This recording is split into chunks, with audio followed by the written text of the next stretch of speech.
Son, we live in a world that has walls, and those walls have to be guarded by men with guns. Who's gonna do it? You!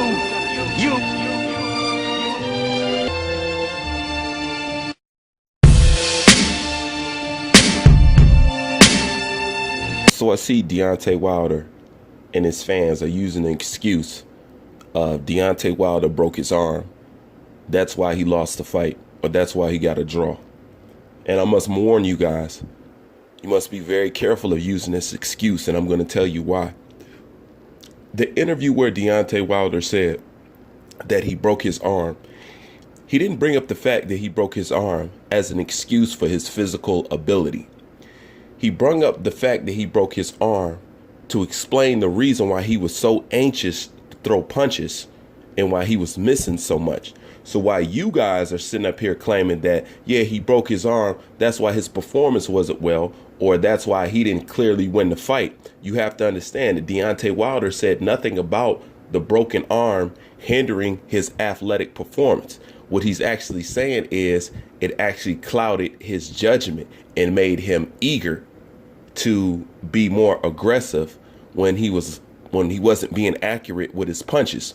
So while you Wilder fanboys is out here screaming from the top of your lungs, his arm is broke, his arm is broke, he never brung up his arm was broke in defense of his physical ability. He didn't say my arm was broke however many weeks out.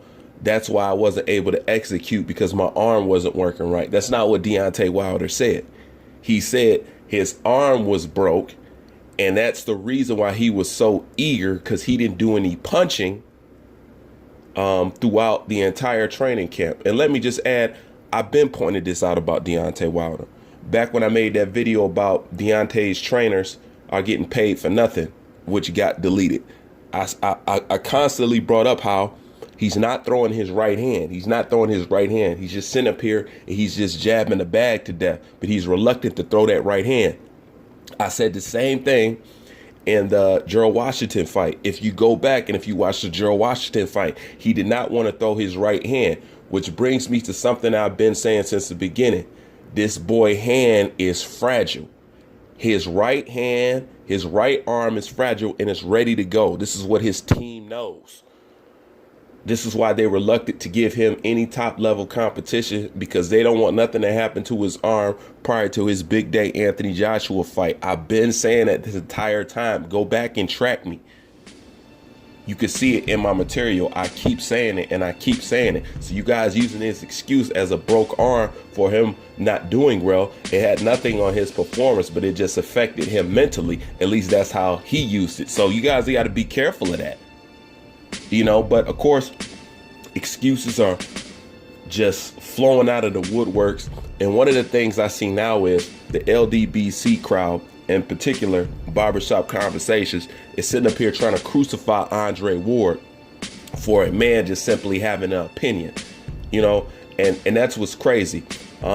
He's supposed to be over there kicking positivity, teaching you guys real estate and whatever and all that good shit and all that kumbaya shit.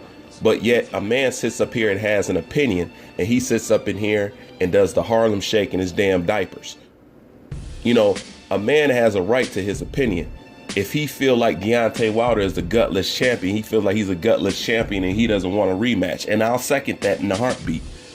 That's just how it is. But you guys sitting up here using all these excuses like a broken arm and all this other stuff. First of all, during this whole training camp, I've never seen Deontay Wilder arm in a cast one time. I don't know somebody who breaks their arm and at no point in time your arm doesn't go into a cast. Do you? Name me one time you break an arm, or now they're saying fractured, break fractured or something like that, and your arm is not wrapped up or your arm is not in a cast for several weeks or whatnot. And I've never seen nobody break their arm, you know what I'm saying, within a fighting camp and then manage to fight at the end of that fighting camp. I'm just saying I've never seen. I'm not saying it's not possible. I'm saying that I've never seen the shit. You know what I'm saying? Have you? But these guys are sitting up here making these excuses for Deontay Wilder, and they out here with their flamethrowers and pitchforks trying to get at Andre Ward because he simply feels how he feels about a fight. I mean, just look at some of the stuff that they said about Andre Ward. Look at this. Andre Ward is a half-breed. He comes from the seed of a white man. So to be honest, I'm not surprised by what he said about our heavyweight champion, the Bronze Bomber. Remember, his daddy is white. He'll switch up in a minute. Andre Ward is an Edomite. He's not one of us. His daddy is white. You are what your father is, according to the scriptures in the Bible. Son of a white man. Playing off the SOG acronym.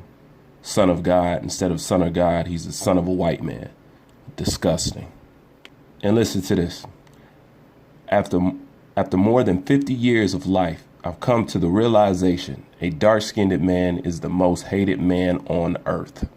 So let me get this straight.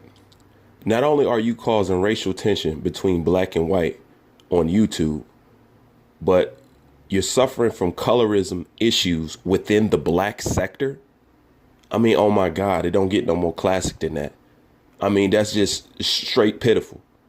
So I'm led to believe that the LDBC and all the Wilder fanboys' true problem with Anthony Joshua is the fact that he's light-skinned. So you guys believe Anthony Joshua is successful, and the reason why people like him so much is because his skin is light, and the reason why Deontay Wilder is not successful is because his skin is dark. That got to be the case, because it's not the first time I've read comments like this. I've been reading comments like this for over a year.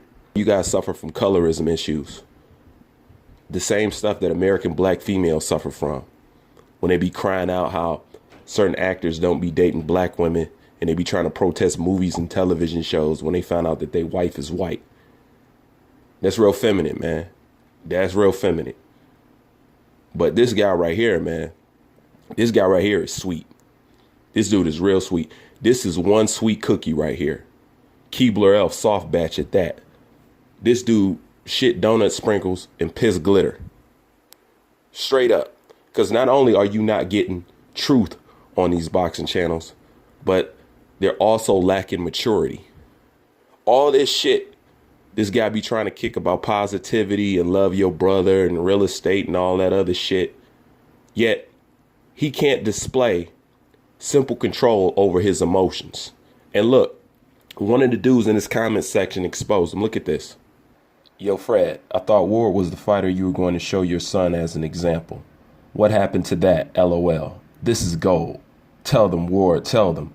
The man just spoke the truth. What about Floyd? He said the decision was disgusting. So let me get this straight. At one point in time, Andre Ward was good enough to mold your son after. But because he has an opinion about a boxing match, all of a sudden he's a coon, he's a race traitor, and y'all throwing him under the bus? I mean, do you guys see those two extremes right there?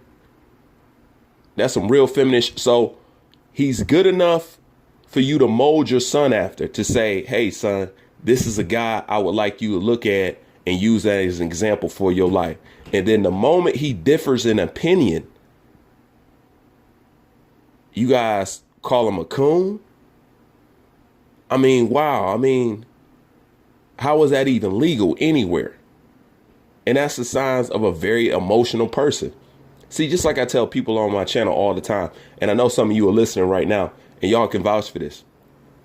Whenever somebody comes on my page and we start to disagree on something, the first thing I tell them is, it's cool to disagree. Men are not supposed to agree all the time. If they do, somebody is not being sincere. Let me say that one more time so y'all can let that sink in.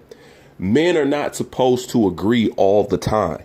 If they do, somebody is not being sincere. You know what I'm saying? I'm pretty sure that I've made videos that people subscribe to my channel don't like. It's cool to disagree. We're not going to agree all the time. But the second we don't agree about something, it's not the second I cast you out to the wolves or some shit like that. Like, we're not supposed to agree. But the fact that this dude right here is getting his panties all tied up in a bunch because Andre Ward said what he feels. And this is the crazy part. It's not just Andre Ward. If you get mad at Andre Ward, you got to get mad at Floyd Mayweather, Floyd Sr., Lennox Lewis, Julian J. Rock Williams, Andre Berto, Kenny Porter, Eddie Chambers, Paula Malignaggi, Stephen A. Smith, and the list goes on. So all this crying about Andre Ward having an opinion, man, dude, shut up. Stop being a bitch. Okay? And stop being a damn diva. I don't watch this dude, Fred, say the reason why Anthony Joshua and Eddie Hearn didn't show up to the Deontay Wilder fight is because he was going to be there. I'm like, this dude right here, boy. Then I turned around and heard this fool say, the reason why Eddie Hearn boxing card didn't do well in the United States is because Eddie Hearn's accent reminds black people of slavery. I'm like, oh my God. Are you know what? Are you trying to push a victimhood mentality? Or, I mean, like, what the fuck? I mean, some of the stuff that this dude say is just weak. It just don't make him look weak. It make the entire race look weak when this motherfucker be talking. You know what I'm saying? Somebody's that nerd that an accent reminds you of slavery, so you spooked out of going to a boxing show. I mean, what kind of ridiculous made up fairy tale Willy Wonka stories did this dude be fucking coming up with, man? It makes no fucking sense. But you know what? I ain't got to sit here and try to prove nothing or argue with nobody about, you know what I'm saying, these feminine and these old punk ass excuses. Look, how about this? How about we sit right here, right now, and watch the first 3 rounds? Yeah, let's do that. Come on, let's do that.